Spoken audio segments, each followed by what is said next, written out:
This reading of On the Christian Life was translated by Henry Beveridge in 1845 for the Calvin Translation Society.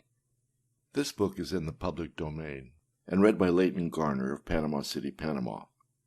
For more information or to volunteer, please visit us on the web at www.ccel.org.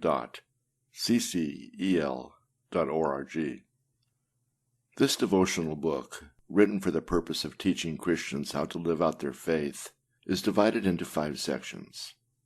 First, Calvin tells us that every follower of Christ loves righteousness and is called to righteousness. The following chapter suggests ways to go about seeking righteousness. In answering Christ's call to live rightly, Calvin stresses the importance of constant patience and clinging to the grace given through Christ's death and resurrection.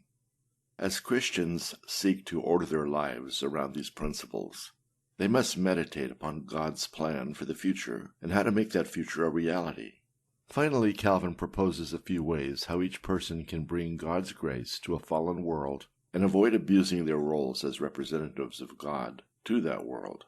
This very brief text can serve as a short introduction to Calvin's thought for any who wish to broaden their general knowledge or set out on a path of more involved study.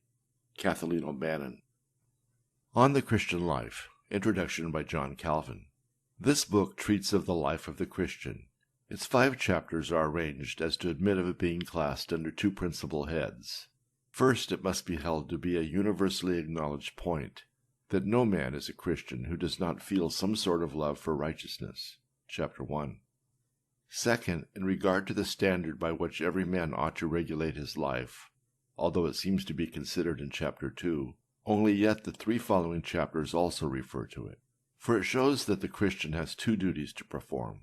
First, the observance being so arduous, he needs the greatest patience. Hence chapter 3 treats professedly of the utility of the cross, and chapter 4 invites to meditation on the future life. Lastly, chapter 5 clearly shows, as in no small degree conducive to this end, how we are to use this life and its comforts without abusing them.